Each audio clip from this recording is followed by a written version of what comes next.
I love how your shirt matches your lampshade and curtains. Yeah, and this chair over here also. Mm-hmm. What have you been up to besides just getting settled in the apartment? We went to see the SpongeBob musical. How was it? It was very good. I liked it a whole lot. Sincerely and earnestly. We did have a couple understudies. SpongeBob and Sandy were both understudies, and it kind of showed. But other than that, I thought it was very nice. What happened to the real SpongeBob and Sandy? They were off that day, probably. Off in the ocean? Yeah. Yes, Phil. Wow. Because they get too dry if they're on land for too long. Well, SpongeBob does. Sandy is squirrel, so she's okay. Well, then why did she take the day off to go into the ocean? Because she had science to do in a part of the ocean that wasn't Bikini Bottom. Oh, okay. So she took a little bit of a science vacation from her job singing in a musical on land. Yes. Yep. Cool. Yeah, that makes a lot of sense. But yeah, it was very good, and I liked it a lot, and I thought it had a good message, and it made me smile. What was the message? In times of crisis, don't look to religious leaders or politicians or the media for help, because none of that shit ain't gonna help you. You just got to keep a positive attitude and do the work yourself, and maybe try to affect change in any way you can. Wow. Yeah. What positive change was SpongeBob and his friends trying to affect in the ocean in Bikini Bottom? There was a volcano gonna blow up, destroy the town, and SpongeBob stop it from blowing up. How did he do that? Sandy invented a science device that they threw inside the volcano, and it made the lava be bubbles instead. So Sandy stopped it from blowing up. Well, she built the device that stopped it, but SpongeBob's the one who climbed the mountain and done put it in. So she stopped it. She used her intellect and skills to build a device and then handed it to some ding-dong who went and delivered it for her. Yeah. The pizza delivery boy didn't cure your hunger. He just brought you a pizza somebody else done made. Was Krabs there? Yeah, he was there. Krabs was there. But now, so they were all just human people, correct? Yeah, for the most part. Mm-hmm. Did Krabs is just a guy in a red shirt? Well, he was a guy in a blue shirt. He did have big old boxing gloves on. That's ridiculous. Squidward was a man who still had 4 legs and did a tap number with 4 legs. It was very good. Where did they find a man with 4 legs? I think 2 of the legs were fake, Phil. They were a costume piece. Oh, but he still could tap them? Yeah. Will the wonders never cease? Yeah. Yes, they will? Yes, they will cease. Yes, they will, Phil. Everything ceases eventually. The universe is entropic, and eventually it'll all be cold and dead. Dropping a lot of hard truths on me today, James. Yeah. SpongeBob may be able to stop a volcano, but he cannot stop the heat death of the universe. That's accurate. Yeah. Unless he can.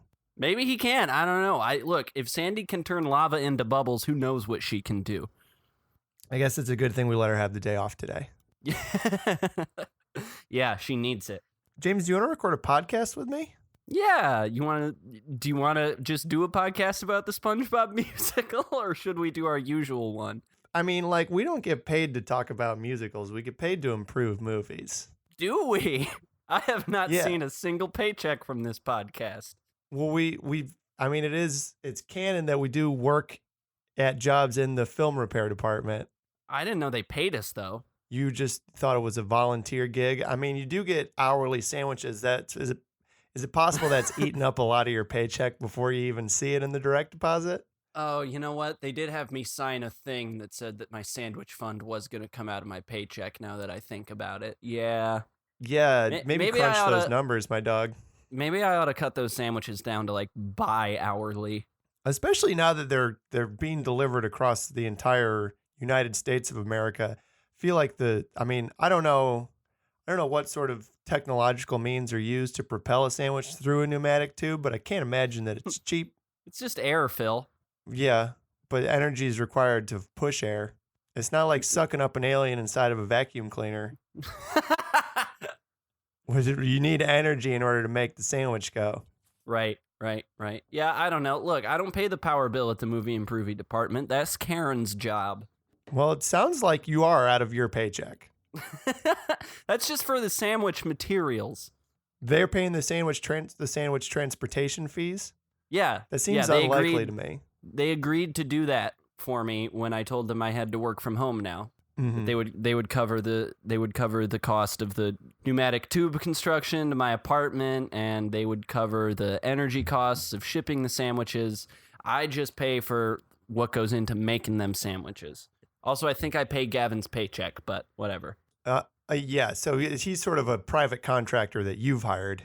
Yeah. Well, yeah, look, I think you should definitely. They were having Bill do it at first, but Bill is really, really bad at making sandwiches, so I brought in my own guy. You brought in an outside sandwich artist. Yes, and he is from Subway, so that is his proper title. I think you need to find somebody who knows about budgets, James, because your family is dying.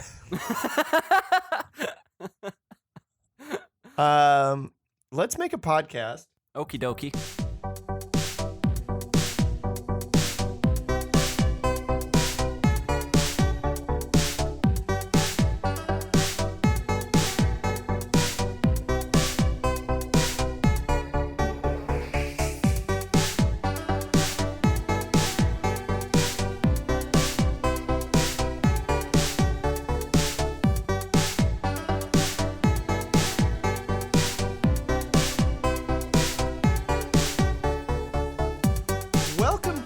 Improvy.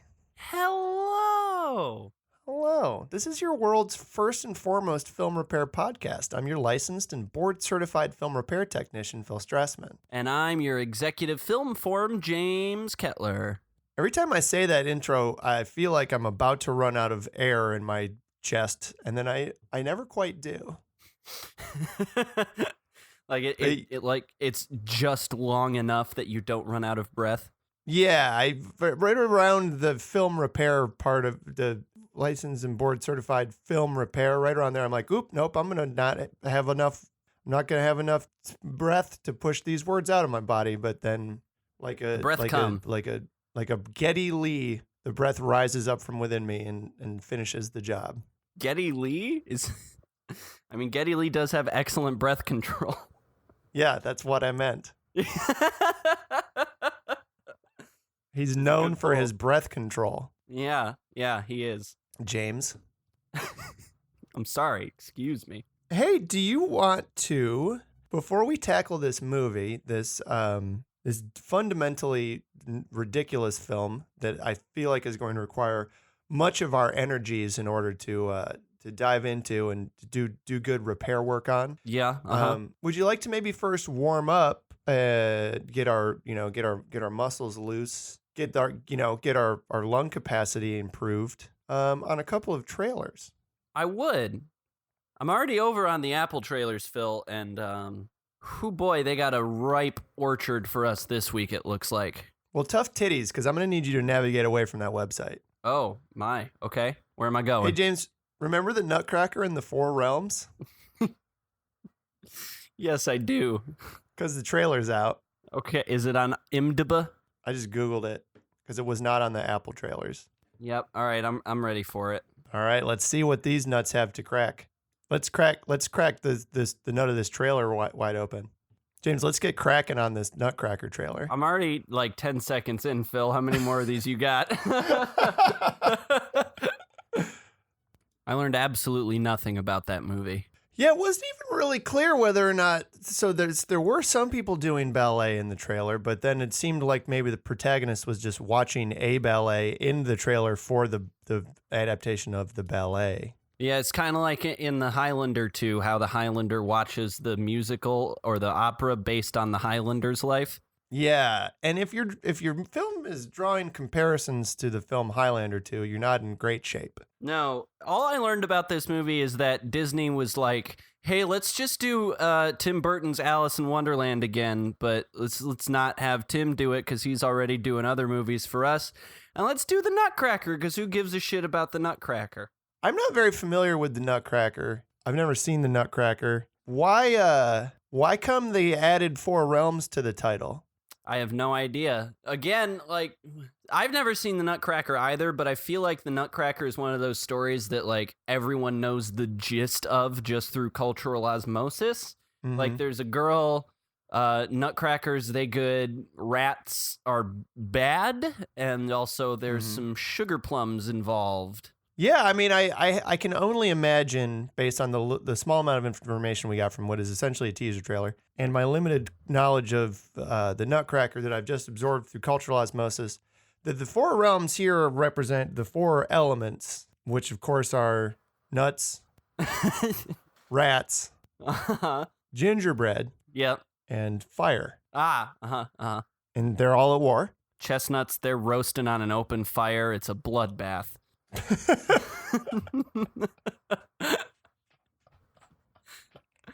Yeah, I never knew until now that was a war dredge, but yep. Hey, or dirge. Yeah, so it's I mean, it's not a Christmas war movie. I guess what I'm saying is we're going to turn it into a Christmas war movie. Yep. Are you sure it's not a Christmas war movie? There were a lot of people in soldiers' uniforms marching. Yeah, well, they're just nutcrackers. Yeah. They're just marching to do their duty and crack them nuts. They're going to crack nuts, but the metaphorical nuts here are the testicles of their enemies. Wait, I thought it was literal nuts because I thought that was one of the four elements. Are nuts, but the nutcrackers are part of the nut kingdom. So do the nuts, they want to be cracked then? They just eat nuts, I think, and grow nuts. They just like nuts a lot. Okay, all right. So they love nuts, and they're the nutcracker. That's the nut kingdom. Gingerbread people, I think, are actual gingerbread folks. Yeah, And yep. I think they have a sort of a loose food-based alliance with the nut kingdom. But they also have a history with a positive history with the fire kingdom, because, like, what do you need to make gingerbread cookies, Phil? You need to, when a gingerbread man and a gingerbread woman love each other very much, in the safety and privacy of their own gingerbread house. Yeah, obviously then the the gingerbread man spills his frosting inside of the gingerbread woman, and 17 years later, a gingerbread baby claws its way up out of the ground and eats both of their corpses, and then begins its adult life on the surface. Oh, okay. See, I was thinking you got to bake them so they would be friends with the fire folks also, and that would create some conflict. But so the gingerbread people are now the bad guys because you've introduced some sort of like dark necromantic kind of angle to the gingerbread folks that I think we should run with. No, you're just applying your human moral judgments to the life cycle of the gingerbread people, which is perfectly normal and natural. They're just like cicadas, basically. Oh, okay. Look, we want to be treated as equals, just like the rest of you people, all right? We gestate in the ground and eat the corpses of our parents, just like all of you. We don't do that. It's weird that you would assume that we would. Can I tell you the whole time that Bess and I were watching Mac and Me, that's the voice I kept using for all of the aliens? Oh, we like Coca-Cola so much. We love to slurp that sugary jizz out of our home planet. We're not too Mac and Me yet. We're talking about the War of the Four Realms. So I think the rat people, the rats, are highly, like you, highly moralistic and judgmental. Yeah, definitely. I am a rat person. Yeah, you're a rat. You're a dirty rat person, and like all the other dirty rat people in this rat theocracy, they want to destroy the gingerbread people because of what they consider to be an amoral lifestyle. Even though it's not a choice, it's just how gingerbread people evolved on the gingerbread planet. Yeah, and also the rats do want to eat the gingerbread folks because they're tasty and sugary, and the rats like that. Yeah, I don't know if it was clear that the four realms are each planets, and these are all different species of aliens. Okay, it wasn't. So thank you for clarifying. Yeah, I thought that I communicated that subtext. I was picturing just like warring kingdoms on sharing a planet, but okay. Nope, it's a solar system, and we're going we're going like Star Trek style with it, where it's just one species per planet. Yep. Yeah. Okay. Represented by 2 buildings in one city. Yeah. And a monolithic unified culture. Yep. Mm-hmm. Yeah. So coming to theaters near you, it's just called the same thing. It's just called War of the Four Realms. Star Nut. Why is it called Star Nut? Because there's nuts and it takes place in space. Oh, can it be Star Nuts plural? Star Nuts. Yeah. It's like Spaceballs, but it's Star Nuts. Hell yeah. Star Nuts and the War of the Four Realms. Should we repair another trailer, James?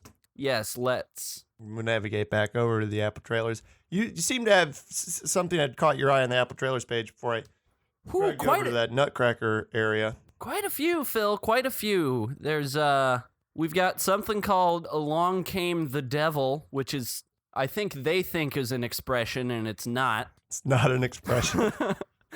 I'm also seeing Wizard's Tale is really standing out to me. Yeah, Wizard's Tale's popping out at me. We got Puppet Master, The Littlest Reich. Oh. No, that movie actually looks bomb as shit, dude.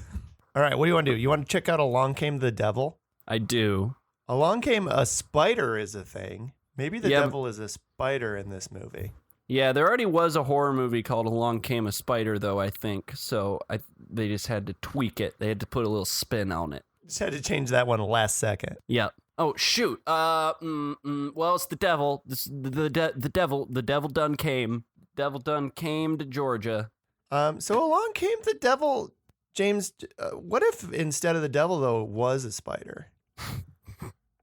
It's just a spider. Now I'm seeing like the creepy like crawl, with the scary music at the beginning of the trailer, and there's like blood red words coming up on the screen, and it's like everyone knows that over the course of your life, you'll swallow 10 million spiders. Oh, that seems high. What if they worked together? And then it's an exorcism movie, but instead of an exorcist, it's an exterminator, and instead of a demon, you're possessed by a whole bunch of spiders. And like an exterminator, so like an exorcist comes in, and they're usually, very somber and kind of like revenant about the whole thing. Like, yes, this is a serious situation. We must get the devil out of you. The exterminator comes in. Everyone be quiet. I'm going to talk Latin. Yeah. The exterminator comes in, and they're just it's very mundane and matter of fact for them. So they come in, and it's this girl, and her eyes roll back in her head, and she's got black goo coming out her mouth, and she's just writhing around. And this man comes in his like ill-fitting khaki pants, barely held on by his cheap leather belt that's worn from 20 years of service as an exterminator. And he's just like, yeah, I see the problem. There's just too many spiders in there. We got to get those spiders out. Yeah, he's just like peeling her mouth open and shining a flashlight into it. Yeah. Yeah, you got a whole gang of spiders taking up residence up inside of you. We are not spiders. We are human girl. Boy, I'm hungry for flies. Nope. See, that sounds like spider talk to me. Also, it's plain. Also, I can plainly see you spiders just running around in there. You built cobwebs all through her teeth and gums. These are classic signs, folks. You got to know what to look for. And then he just sprays a bunch of spider poison down her throat. Yeah. Can you save our daughter? Oh no, she's dead. Those spiders done emptied her out already. All her insides is liquid, just keeping them spiders warm. You gotta get out. I'm gonna gas the house, and then everything will be fine. We're just speaking to the spider animated corpse of your daughter at this point. Yeah. At this point, she's basically like a big anthill, but for spiders. She's just a big old spider puppet. Yeah. Well, that's not accurate because you wouldn't when a human uses a puppet, it's a human hand controlling a puppet. You wouldn't call it a human puppet. So I guess it's less of a spider puppet, more of a people puppet for spiders. Yeah. That's it. Sorry, you're clearly upset. I'll give you some time. I think we made the right choice making him from Chicago. Do not listen to the human man. We are daughter. Bring flies for daughter. Do you even know the daughter's name? We can't. Oh, too hungry to remember our name. Bring flies and sugar for daughter. You also keep saying stuff like we and our. It's pluralizing in a way that human beings just don't often do. You see? I love that he continues to argue with the spiders. Yeah, well, I think it's also part, explanation for the family in case this happens again. They know what to look for, Yeah, with their next for kid. Yeah, exactly. Oh, little Billy, you got a few spiders crawling on you already. You might want to brush those off, because right as rain, they'll nestle in your tonsils and they'll take you over. Turn your insides to liquid, Billy. Just a couple more thousands of those guys, Billy, and you're looking at an emergent hive intelligence that will eat your insides and control your brain. And I think the movie's just called Along Came lots and lots of spiders. Along came a million spiders. Yeah. Oh no, I like many. Many's a more like horror movie-esque word. Along came many spiders. Yeah.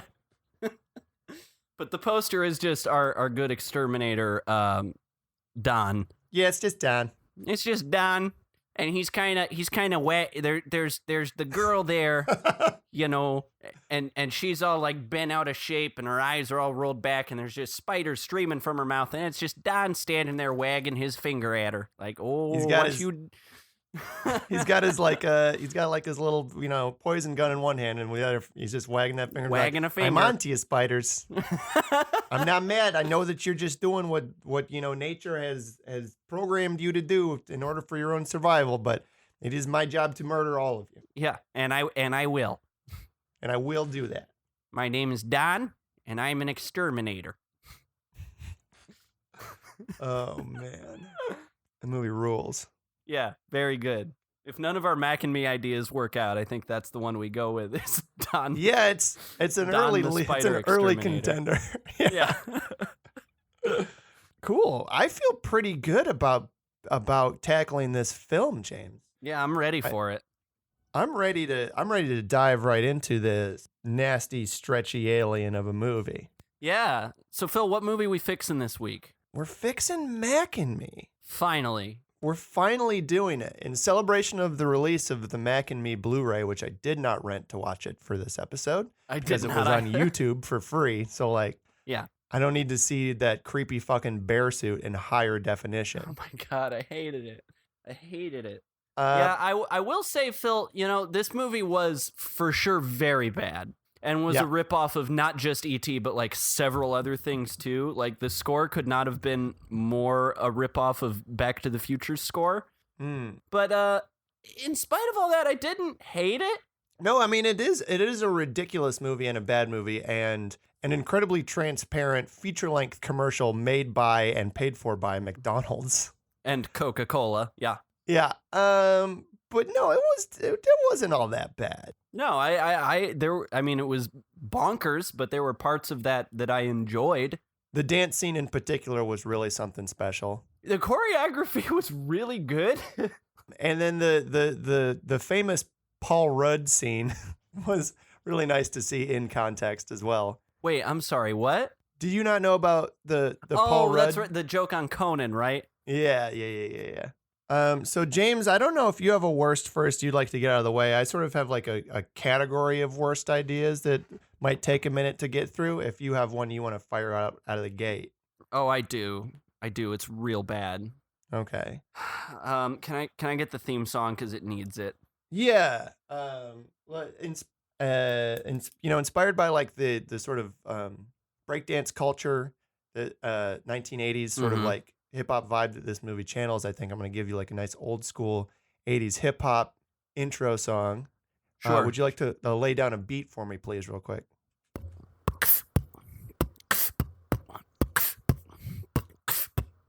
Hey, my name's Rappin' Phil, and I'm here to say that we watch bad movies every day, and this time we watched Mac and Me.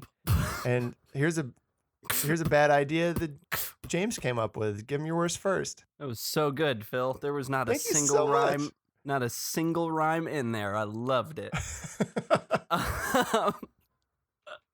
So in this movie, Mac he talk with whistles. Mm-hmm. He sound like R2-D2. Yeah, I guess I didn't put that together, but yeah. And also his mouth looks like a little butthole. Okay. It's always just kind of it's always just puckered and quivering just ever so slightly. All right. Where are you going with this? How about instead of what whistles... if R2-D2 had a butthole? Is that what your idea is? I mean, that is one now, but no, what if instead of whistles, he was an alien who talked with farts? Oh, I feel like that wouldn't change the movie in any sort of appreciable way. Except he'd be way grosser and harder to love. Yeah, that's true. Oh my God, look, it's a cute... What is that thing? Is it an animal? No, I think it's an alien. It's so cute. Oh, he's trying to communicate with us.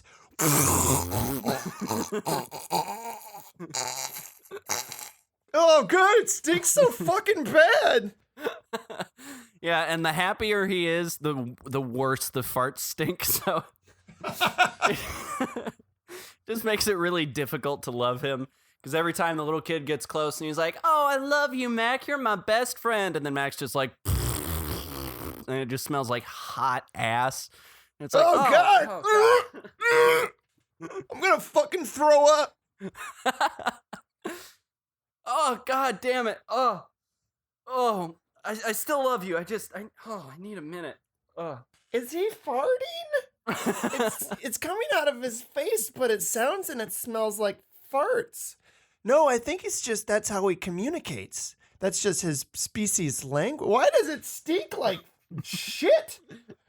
I'm sorry, kids. Why does it stink like fucking shit? It's just, he's different than us. He's probably, maybe he's a methane-based oh, no, no, he is pooping out of it now. That is actually his butthole. He's just got a butthole on his face. And then meanwhile, like muffled from behind him, it's like, no, my mouth's back here.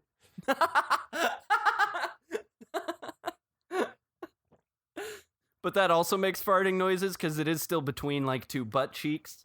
And so those butt cheeks do still kind of clap together when he talks. So it gives him a sort of like Daffy Duck, Sylvester the Cat kind of sound where it's just like, "Hey guys, my mouth is back here."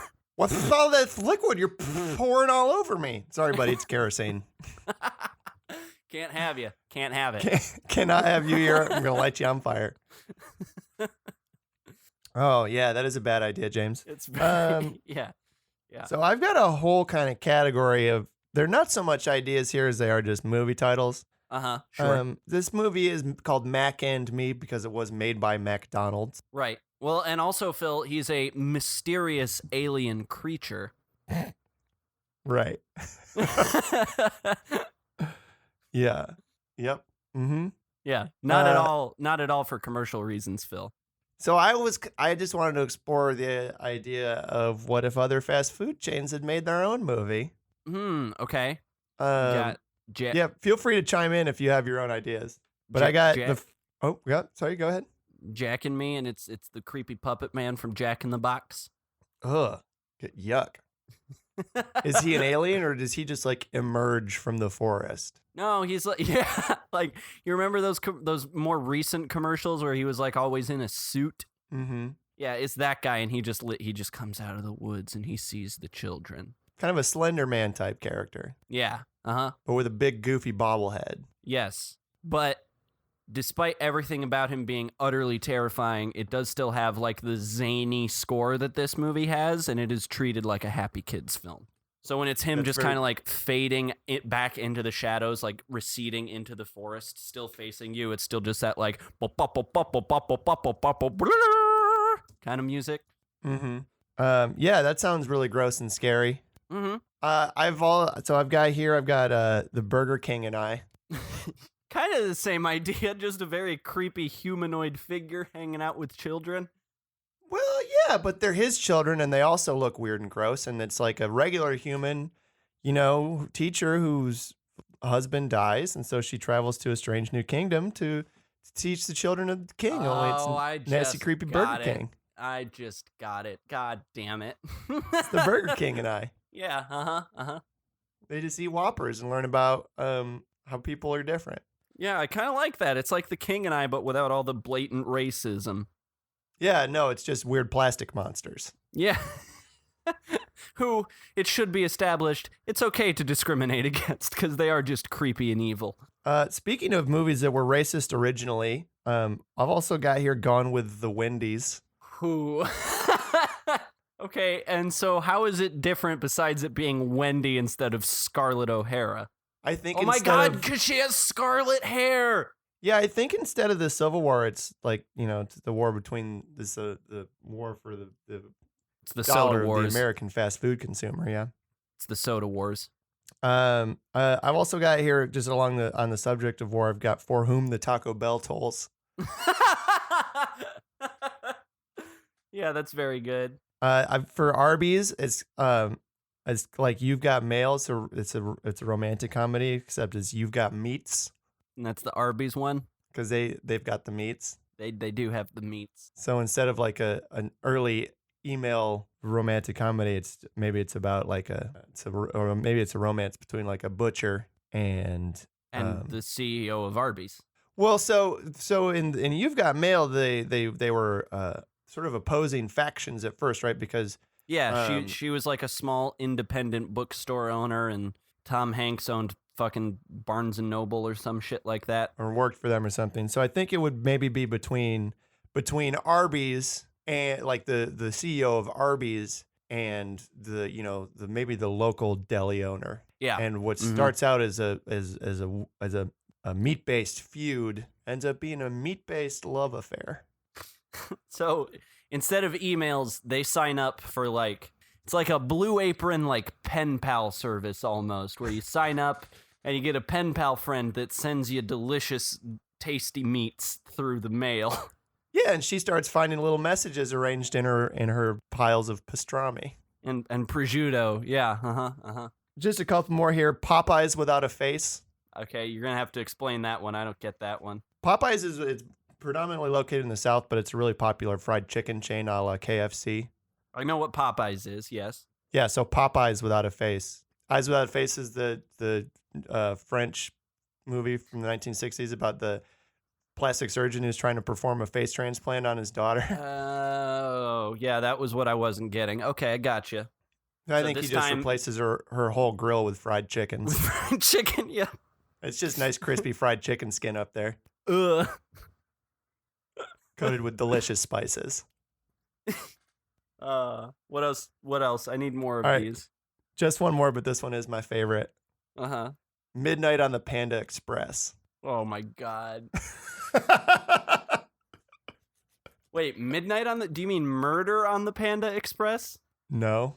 Oh, yes. It's possible that I conflated the movies Midnight Express and Murder on the Orient Express. But fuck it, now it's two ideas. One of them's Midnight Panda Express, and the other one's Murder on the Panda Express. I do like the idea of just a bunch of strangers trapped in a Panda Express because one of them's been murdered. Yeah, and they did, spoiler alert for Murder on the Orient Express, they did kill him altogether. Yep. By stuffing him all full of Kung Pao chicken. Yep. And it's the fry cook who solves the crime. Mm-hmm. Anyway, that was all of those. Yeah, those are all good. I would especially watch You've Got Meats and For Whom the Taco Bell Tolls. So I had these visions in my head watching this movie of just supplanting the Macs from this movie into other films about aliens. And I'm only going to pitch you one of those ideas because it is the best one. So Mac in this movie is we keep getting flashbacks to him and him parents just kind of walking through the desert. Mm-hmm. And it kind of seems like his parents reach a point where they're like, well, this is the end. We're not going to make it. We don't have any more delicious Coca-Cola to drink. Sure. We must save our only son and send him off to human civilization to hopefully be raised by their kind. And that reminded me of another famous alien story. What if Mac is just Superman? Super Mac. Yeah. So it's just the Superman story. You know, it's Ma and Pa Kent in Smallville, Kansas, and a spaceship come down. There's a little alien baby inside it who's going to grow up to be the savior of mankind, but instead of looking like a good all-American teen boy, he looks like this fucking monstrosity with a little butthole mouth. Mm-hmm. And does he still just have the power of being able to stretchy? Yeah, well, the Macs are super strong because there's the scene where they got the whole family in the van and Mac Daddy just ties the tire iron in a knot for no reason. James, I feel like you really missed an opportunity to call him Big Mac. Really? You didn't think Mac Daddy was better? No, Mac Daddy's good. Big Mac seemed a little on the nose given the conceit of this film. Yeah, I guess that's fair. Yeah, I mean, it really would sort of kind of highlight the ridiculousness of the whole people don't recognize that Clark Kent is Superman thing. Yeah. The disgusting little alien who works at the newspaper, it looks exactly like the disgusting little alien who saves people from trouble. Yeah, and I don't think anyone notices that he's not people either. I think Right. he just looks like that. Like, I think still, Lana Lane or Lois Lane and Lana. Kane? No, it's not Lana Kane. It's another double L name. Lana Lois. Lana Lang, maybe? I don't know. They're both still just like, oh, he's so hot. Which one of us can date him? And Jimmy Olsen is still, just like, oh, gee, Willikers, I don't know that you're Superman yet. And Mac is just like, I think instead of I think that they do not recognize it, like it never occurs to them that he is an alien, but they are very aware of how disgusting he looks. they just think he's a real gross guy. I think they think he's a nasty little fucking weird guy, but it never occurs to them that he's not a human being. Man, Mac is not looking good lately. His eyes Has are he bulging ever? right the fuck out of his head. Dog, you need to see a doctor. You are not a doctor. Mac, I think you've been drinking too much Coke through straws because your mouth is permanently stuck in a pucker face. Oh man, and then the straw ban happens and he dies. Mm-hmm. Oh, god damn. Then what's yeah, Metropolis gonna do? I had a similar thought. So there's a moment when the older brother first sees Mac, and he does that thing that people have a tendency to do in movies where they see something wild and he like takes off his sunglasses and looks at them as though the sunglasses have created the alien in his mind. Yeah. Is there a smudge on the lens? Yeah. So I was thinking of They Live, but all the aliens are just cute. Aww. And plot-wise, it's maybe even almost more similar to From Beyond, where there's a piece of technology that allows you to like see and interact with otherwise invisible things. But instead of like From Beyond and the glasses They Live, you're not seeing like hideous monsters who are out to subjugate or destroy you. They're just little cute, little squishy guys running around.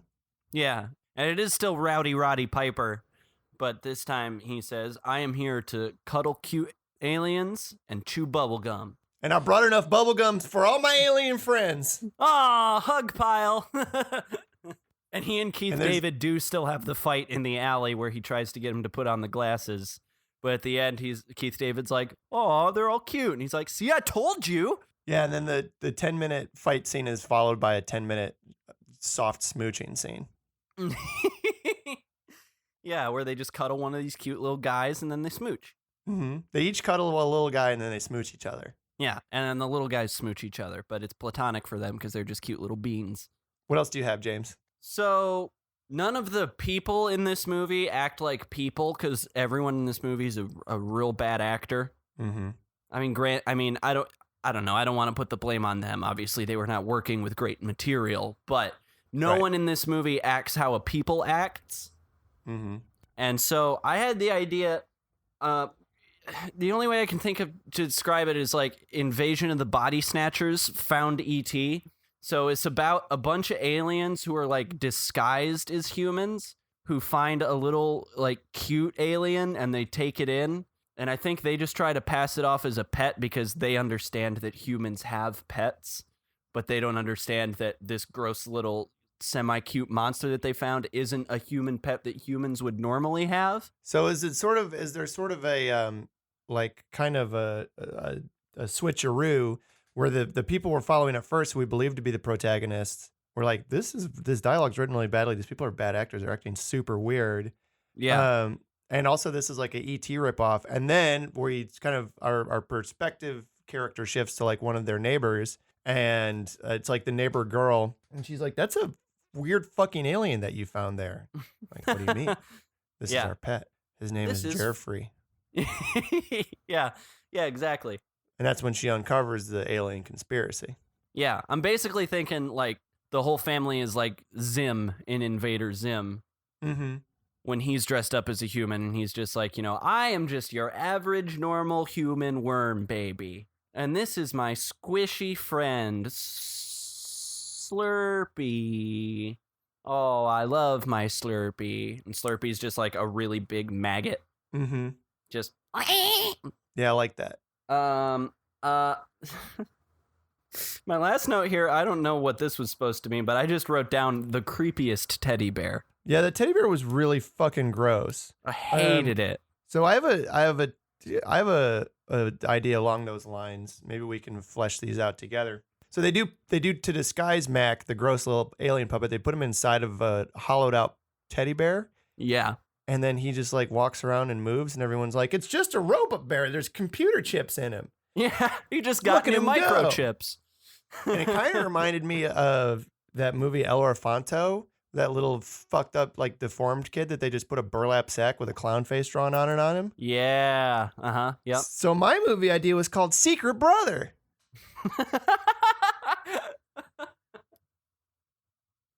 Okay. Yeah. And it's kind of, maybe it's, takes place in olden and more olden times, maybe like even like 50 or 60 years ago or something. But you know how back in the day, if you were a royal family and you had a child who was horribly deformed, you would just build a secret room in your castle and lock them in there and feed them fish heads and apples or whatever. Mm-hmm. Yep. Well, I think this family wants, doesn't want their good name to be sullied and have themselves be associated with like witch magic or devil business because of their bad deformed child. But they also have compassion for the child. They don't want him to be locked up in a secret room. So they just disguise him as a bear and pretend that he's the doll of their son. It's horrible, and I love it. I'm going on an adventure with my secret brother. Can't call him by name. This is just my doll. Wink, William. wink. Yeah, you remember that story about that, like the kid who had that haunted doll? Child's Play. Robert. No. Robert the doll. Just Google Robert the doll. But it's supposedly this doll that this kid had in the 1900s, and the doll like tormented the family and moved around and talked to him and stuff. So it's kind of like that, except the doll is actually a secret boy. Who is nice and good, just not super pleasant to look at. Mm-hmm. Correct. Oh, I hate this doll. Now, you're looking at a photo of Robert the doll? I am. And the photo of Robert the doll that you're looking at is Robert holding an even smaller doll of his own? Yes. Because I like the idea that doll's actually super haunted. So and we kind of did this idea of like regressive alive dolls, and when we talked about the Garfield movie. Yeah, but no, I do like that like the secret brother is just in a big old teddy bear costume, but then also he has a doll that is haunted by like a vengeful spirit, and he's taking all the blame. All these people who don't know about Secret Brother, like maybe the extended family, the neighbors and stuff, they're like, your fucking kid's doll is haunted by an evil spirit. And they're like, no. But they can't say like, no, actually it's our son. But the son, who's disguised as a doll, does have a doll that is in fact haunted by a malevolent, horrible spirit. Yeah. Yep. Whoops. Oopsie doodle. The lesson is don't tell lies. That's all the doll was trying to tell everyone. Don't lie. So there's the movie opens up with a big, horrible car accident. There's a bunch of them in this movie. I feel like that's where the majority of the budget went. Which, P.S. Phil, did you know that this movie had a $3 million higher budget than E.T. the Extraterrestrial? I mean, it looked great. Yeah, it looked fantastic. I mean, a lot of that was just to pay Ronald McDonald's salary. He did star as himself, according to the credits. He's not cheap. Yep. Anyway, you ever see that movie Inside? Inside. It's a French movie. The French name is À l'intérieur. I don't think so. So that movie is about a woman who gets in a horrible car accident and her husband dies. And then it's like flash to, 7 or 8 months later or whatever. And she's like 9 months pregnant at that point. And she's living by herself. And she begins to be stalked by a woman who lost her baby in that same car accident that she blames this pregnant woman for. So she's coming to her house to cut her baby out and murder her. Ugh. So my idea here was À l'intérieur de Mac, which is where Mac causes a horrible car accident and ruins somebody's life and kills her family. So they come to hunt him down and slice him open. Jesus. They just see that cute little pot belly he's always sporting and assume that there is a human child in there that they're going to steal. Yeah, you killed my baby, now I'm going to kill yours, you Coca-Cola slurping monster. Yeah, but they do cut open his stomach and it is just like a 12-pack of Coke. Oh, and they just go, hell yeah, take it out. Still cold, and go home. Refreshing. And then it's just a Coca-Cola commercial. Yep. It's just an hour and a half long Oh, shit, that's just this movie. Yep. Mm-hmm. Yep. What else you got, James? So, as we've repeatedly established, the aliens do drink just mountains of Coca-Cola. Just Not mountains oceans. of dew, which would be a more apt metaphor. No, just oceans of Coca-Cola. Mm. And just piles of McDonald's fries and burgers, presumably. And they all do have those cute little pot bellies. Mm-hmm. So my idea is called it's just called Alien Super Size Me. So it's just a bunch of extraterrestrial Morgan Spurlockers making a documentary to be consumed by the denizens of their homeworld to demonstrate how horrible the food is on Earth. Well, they say that he likes Coke because it must be like what he'd drink on his planet. So I think that one of the aliens sees actual Morgan Spurlock's actual Super Size Me about how bad this food is and like puts 2 and 2 together. And then he goes back to his home world and he's like, hey, you guys, Squim Squam's Inc. makes real nasty food and it's what's making us all like fat and misshapen and big bulgy eyes. And that's not how we're supposed to look. So maybe stop eating it. Start eating some of this good moon grass we've been growing for all these years. But no one listens to him and they burn him at the stake. I think, what if everyone listens to him and they do stop eating it and they do start eating moon grass, but the stuff they were drinking was actually full of nutrients and they needed it to survive, and the moon grass is actually super poisonous and everyone on the planet dies. Oh, shit. Oh, shoot. I guess I shouldn't have based our dietary needs on the dietary needs of life forms based primarily on an element that is toxic to us. Oops. Whoops. Oh, man. I let their human beauty standards affect how I viewed my own separate race of people on a different planet. Darn it. Shoot. Fuck. Damn you, the fashion industry. Oh, dang it. You've taken another billion victims. You got your hooks in my brain and I killed my whole planet. Shoot, darn it. That's Victoria's Secret. Oh, because of the fashion. Mm-hmm. Yeah. Wonderful. What else? Oh, so when Eric just throws himself, well, his wheelchair spins out of control and he goes off a cliff. Does it spin out of control? It looked to me like he was just sitting on top of the hill and it just started rolling down. Yeah, so his wheelchair just flies away for no reason and jumps off of the cliff. And we get a nice, lovely shot of what is very clearly a mannequin body falling into the water. Uh-huh, yeah. So this is not so much a movie idea as it is a movie-making magic idea. Uh-huh. You want to give me the movie-making magic idea theme song? To make a wonderful film sometimes, you gotta sprinkle some magic on it. It's your movie-making magic. Thank you. What if it's a movie where every single stunt, regardless of how small or minuscule, was done with a mannequin?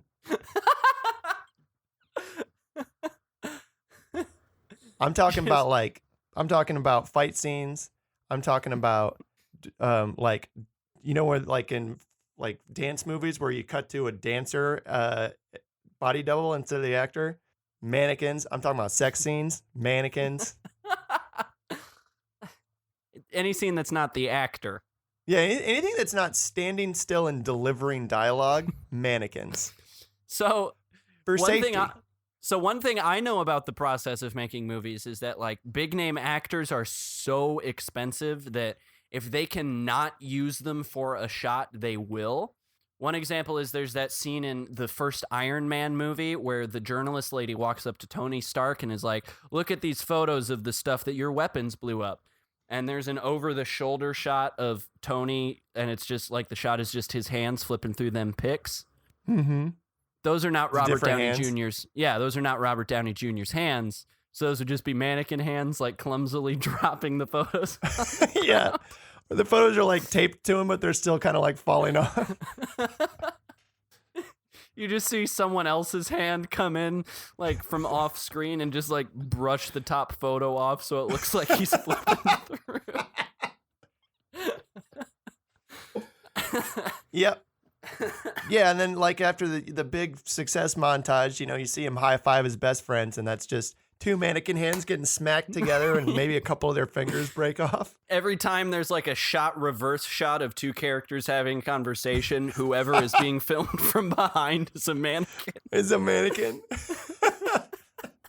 It's like how when they did Heat, Robert De Niro and Al Pacino were never in the same room together. They just edited it in later, but they didn't finish the editing, so everyone's just always talking to a mannequin. Yeah, it's like how in Blade 3, all of Ryan Reynolds' scenes opposite Wesley Snipes were just filmed by him by himself in an empty car because Wesley Snipes wouldn't leave his trailer. Yeah, because he was getting high. Yep. Mm-hmm. Yeah, except we got a nice Wesley Snipes mannequin. Oh, shit. Yeah. Oh, it's a superhero movie. And, like, you know that scene? You know that scene in the very first Spider-Man movie, like the first Raimi Spider-Man, where he saves Kirsten Dunst, and Kirsten Dunst is very clearly just, like, holding on to a spider mannequin. Frankly, the whole idea of like every single web slinging shot being just a mannequin tied to a rope getting thrown from a building is No, that's really what I'm funny to saying. me. Like, he's always in the costume. You never see the actor. He's always a mannequin. Yeah, any Spider-Man stuff is mannequin. Yeah. Yeah. Spider mannequin. Yeah. We could remake James, we could remake the Phantom Menace, The mannequin Skywalker. Oh God.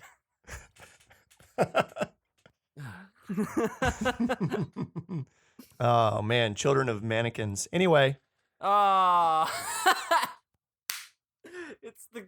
It's the famous scene, like, in the car is that real weird scene where Clive Owen and Julianne Moore are spitting ping pong balls back and forth into each other's mouths. is that the one that's like that one continuous shot where she gets killed? Yeah. And then, yeah, Julianne Moore gets shot in the head, and just right at the second when the bullet hits her brain, there's a cut, and she's just a mannequin, and the mannequin's head blows up. Fuck yeah, dude. Someone hire us to direct a movie, please. All right, bring in the mannequin. No. Sirs, we've gone over budget on mannequin. No, we just get one mannequin and just tape him up like fucking Buster from Mythbusters. I love just that. got different wigs and outfits. So by the end of the movie, like Buster, after like 8 seasons, he's just all like blistered and blackened and Yeah, fingers missing. Yep. Oh, delightful. Do you have any other ideas? Phil, I have one more idea for you. All right, fire it at me, and then let's pick one of these. And it's very bad, so this will be quick. I really just want to bring up this idea to point this out about the film Mac and Me, that when Deb, the little girl who live across the street, when she first encounters Eric and the Mac, she asks Eric, "Where'd he go? What is he? Some kind of ghost?"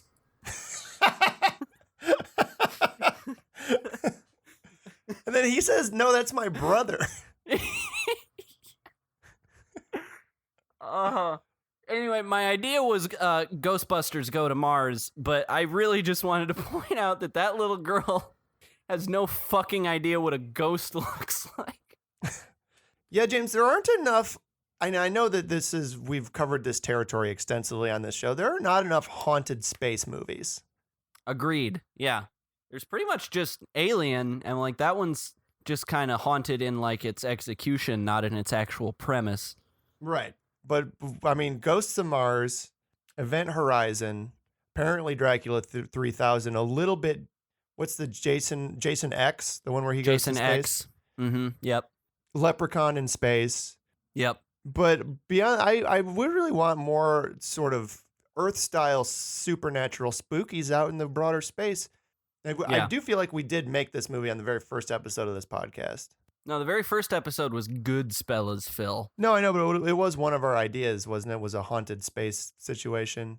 We did like a Monster of the Week thing, but it was all supernatural style creepy crawlies in outer space. We've definitely pitched that. I don't remember if it was the first episode or not, but we have for sure pitched it. No. Anyway, hey, Hollywood big shots, more space ghosts, please. Ooh, Coast space to ghost coast. movie too. Yeah, coast to coast. I require more space ghosts. Lowercase s space ghosts. Yeah. James, what movie should we make today? Oh, we had a lot of good ideas for Mac and Me. I am still leaning towards Don the Exterminator. Yeah, that one was real good. I also do like the idea of a old. Also, I kind of like Popeyes without a face. Yeah, and I really like You Got Meats. Yeah. We haven't made a rom-com in a while. Yeah, do you want? Yeah. Have we ever made a rom-com? Yes, Phil, we made Across the Plate. Oh yeah, I forgot about Across the Plate. Man. I'm open to any of those. So my only pushback on the spider thing is, I feel like making a trailer idea should sort of be a fallback position if we don't have enough good ideas from the movie. Right. B, I feel like we kind of already plotted the whole thing out. Yeah. I don't know how much more material there is to be had there. Yeah, I mean, it is pretty much the joke there is pretty much just Don's funny voice, which I would do 20 more minutes of on this podcast, but James, I feel like you're not on board with this, but I am really, really enticed by the idea of a hack plastic surgeon who just replaces people's skin and body parts with crispy, delicious chicken. Fried chicken. Oh, and they're all so unhappy about it. Yeah, they're real mad. And I think they all come and take revenge on him in like a Freaks-esque final ending scene. Another movie that ended that had a person turned into a chicken in it. Oh, yep. Yeah, okay, let's do Popeyes without a face. Yeah, you on board? Yeah, I am now. So, what's that movie? This is the other movie that it draws parallels to it for me. It's that old 50s sci-fi movie. It might be Dr. X, but it's the one about the guy who like cuts off his girlfriend's head and wants to like put it back on a body, and the whole time the head is like, no, please don't. I'm a head. I just want to die. Dr. X is from the 1930s about someone called the Moon Killer. Is it the brain that wouldn't die? Yeah, it is the brain that wouldn't die. Oh, yeah. Okay, Yeah. so we're doing a mad scientist angle here. Right. But that mad scientist, I think their public face is they're sort of like maybe they're sort of like a Colonel Sanders type. They're known as like starting the restaurant chain of Popeyes. Let's find out who started the restaurant chain of Popeyes so that I don't actually. Phil, it was Popeye the Sailor Man. He lives in a garbage can. No, I'm more just want to make sure that Popeyes wasn't actually founded like by like a woman of color or something that I'm going to be erasing by making up bullshit. No, Al Copeland. He is an extraordinarily white man. Okay, terrific. Cool. Fuck Al Copeland. Okay. Anyway, back to it. So I think we've got so Popeyes was created by Al Copeland. I feel like we don't need to honor that. We do have Popeyes in the title, so our chicken chain does have to be Popeyes, but we can have a fictional Popeyes, face of Popeyes, right? Yeah, no one knows Al Copeland. Right. And this Popeyes founder is renowned for creating all those special mixes of herbs and spices and cooking chicken in such a perfect and wonderful way in their food laboratory. But what people aren't really aware of are the fried chicken related food experiments that this person is also getting up to in their laboratory under the guise of sort of like a strip mall plastic surgery clinic. They've been preying on the weak and vulnerable by doing horrible chicken experiments. And I think So if this person is like revered as the founder and mascot of this big time fast food corporation, and they also have like a rinky dink like strip mall plastic surgery clinic, can they just be putting on like a fake mustache when they go into their plastic surgery clinic? Yeah, absolutely. And like say, okay, let's just pretend for a moment that this person's name is, I don't know, Al Copeland. And Al goes to their plastic surgery clinic and put on a fake mustache, and they're just like, yes, hello, I'm Al Copejand. Dr. Copejand. Dr. Al Copejand. You don't know me, but I'm gonna fix your face. Yeah, hello, this is Dal Popehand. Popehand. I'm Dal Popehand, and welcome to Dal Popehands plastic surgery, and I'm going to peel your skin off and replace it with chicken. I mean, I'm going to do what it takes to make you beautiful. Did you say you were going to peel my skin off and replace it with chicken? No, that would be a wild thing to say. Also, what's like Dal lunatic. short for? Dalbert. No, I've already pumped this room full of knockout gas, so I'm going to have to ask you to go ahead and count backwards from, and you're already out. Great. And they wake up and said, arms, oh man, you got popcorn chicken. It's just drumsticks. Yeah, and where did you find drumsticks this size? I don't think that's a concern of theirs. Where'd you get these big drumsticks? These are like turkey legs. And they're delicious. Please don't eat those. Those are your own arms now. What? I mean, the flesh is already dead and cooked, and it serves no purpose. It's very crudely sewn on. So you could eat it, but I would advise against it. Because then you're going to have two little chicken bones there, and you're going to look like a fucking idiot. As opposed to now. Now you look normal and awesome. So there's sort of a human centipede kind of a aspect to this, huh? Yeah, a little bit. But I think like Eyes Without a Face, the Al Copeland, Dal Popehands, work sort of culminates when his child gets into a disfiguring accident, and he uses everything that he's learned experimenting on the townspeople in the small Louisiana town to replace her face with delicious, seasoned, crispy chicken meat. But it is still like a horrifying ending where his daughter comes back and like she's not like she is back, but she's not quite the same. And she does lead, I think, at the very end, like the ending of Freaks, she does lead all of these abused chicken people to his chicken mansion where they tear him limb from limb and fry him up. Yep. They fry him up into chicken. Mm-hmm. Just his face. Yeah, face first in that old fryer. Yep. Crisp him up real good. Yeah, this is going to be a haunting tale, James. Yeah, they make his face so tasty that he eats his own face off. Oh, so it's like a Mason Verger kind of a situation. Yeah. They fry his face and he's like, "No, what have you done?" And then he accidentally bites his lip and he's like, "Ooh. Delicious."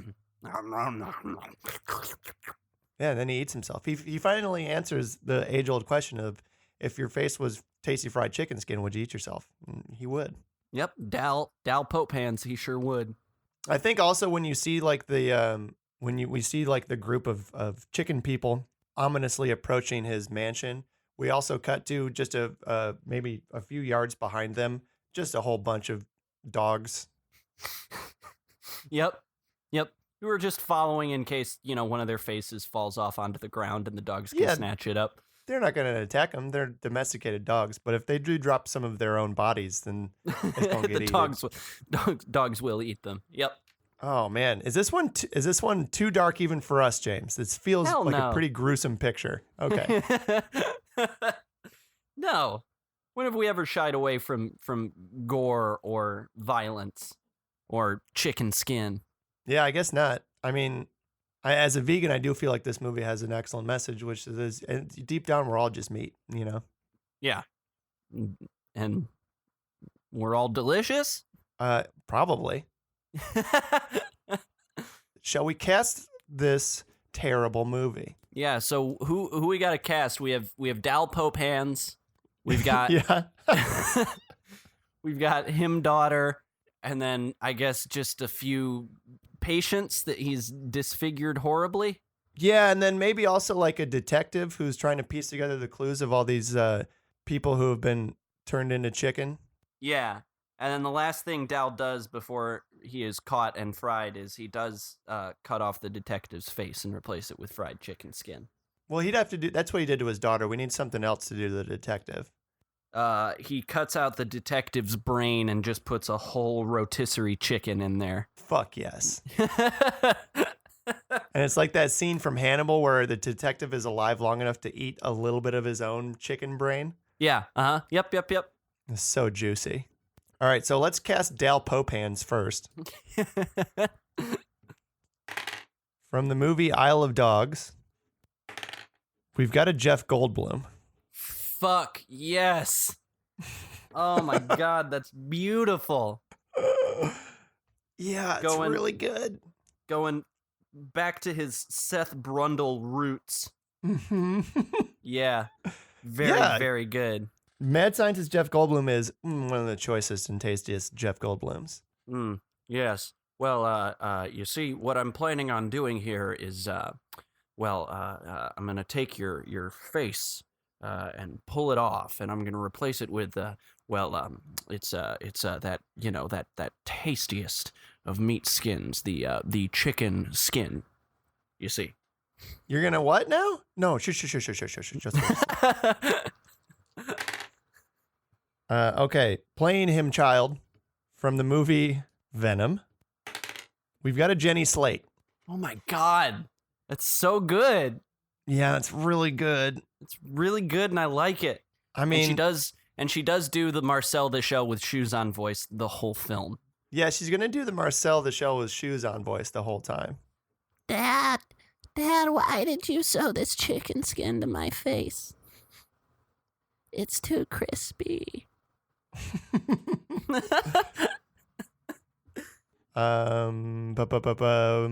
Okay. We need a detective, and we need some other patients. Okay, let's do a detective. From the movie Pacific Rim Uprising. We've got ourselves a Burn Gorman. Holy fuck! God damn, that's good. Yeah, it's really, all of these are so far very, very good. Very excellent. Very good. And what's our detective's name? Detective Burn Gorman. Yeah, I think Burn Gorman. Sorry. A is a very good name, and B is maybe some foreshadowing of what's going to happen to his body. Yeah, and it does sound like something a hard-boiled Flatfoot would have as a name. By the way, speaking of horrible things happening to people's bodies, this might have gone without saying, but we're definitely doing all of our stunts for this movie with mannequins, correct? Yeah, it's all mannequins getting dropped into fryers. Yeah. And our makeup effects will just be like, we're just going to go buy a bunch of fried chicken and drape it on people's faces. Yep, exactly. Whole cast going to have a real bad acne by the end of the shoot because they're just going to be covered in chicken skin grease. All right, so just a few other victims. Give me a name of victim number one here. Amanda Carmichael. Terrific. Amanda Carmichael from the movie Nunchural Habitat. Again? Yeah, I don't know. Lily Borden. Nice. From the Nunchural Habitat and also from The Martian as reporter 3. Yes, of course. I think she gets her arms replaced with chicken wings. Yep. Wings are like the drumsticks. Drumsticks. Yeah. And this next individual gets his genitals replaced with popcorn chicken. From the movie Ralph Breaks the Internet. Mandy Moore. Yay. Yep, Mandy Moore gets his genitals replaced with popcorn chicken. Sorry, Mandy. Very sorry we did that to you. You seem like a very nice lady. Yeah, it's a real bummer, but it will just be a bunch of popcorn chicken resting on the crotch of a mannequin. So worry not. Yep. I feel good about that. Yep, me too. Yeah. Popeyes without a face. Without a face. Dang, Pete's. Man, am I hungry. Yep, me too. Now. Yeah. Well, thank you, James. Thank you, Phil. You're welcome. Thank you to Al Copeland for inventing Popeyes. I mean, you are responsible for the genocide of millions of chickens, Al, but yeah, you gave us a movie idea, so on balance, yeah, who can say? Who's to say? Yeah, St. Peter's gonna have a hard time weighing that one. Thank you to Cusick. Although he already did because Al died like 10 years ago. Yep. So shoot us a line from the afterlife, Al. Let us know where you ended up. If you were in hell for all that chicken murder, did this movie idea, in fact, get you that free pass back into heaven? Yeah, I don't want ghosts talking to me, James. Don't invite ghosts to talk to me. All right, don't talk to Phil, just talk to me. I'm haunted by ghosts every day. I can handle one more. Weird and terrific. Thank you to Cusick for the use of their song Dragonfly as our theme song. It's delightful and wonderful, and we love it every day. Get off your butts, put on your socks on, and like and subscribe our podcast on iTunes and Stitcher and wherever else you can do that sort of thing. Leave a written review too if you have time. That helps us get some visibility and help some other people find out about our podcast. Do they need to get up off their butts and put on their socks on to do that, or was that just like separate advice? It's just metaphorical. Oh, okay. You know, like get up and after him. Yeah. Up and after him. Why do you have to take apart every fucking thing that comes out of my mouth? That's what we do here?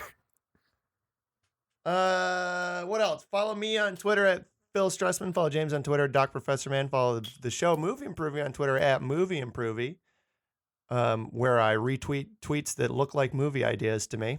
Yep. And you know, God bless you.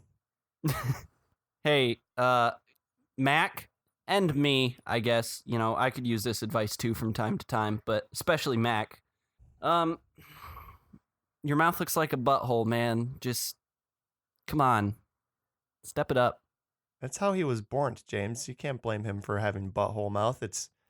I don't think it's how he was born. I don't think it is. I think it's just all them cokes he's been slurping through a straw fucked up him face like that. Oh, shoot. Poor buddy. Yeah. Come on, Mac. Step it up. Come on, step it up. Gotta go fast. Go fast. Goodbye. Bye.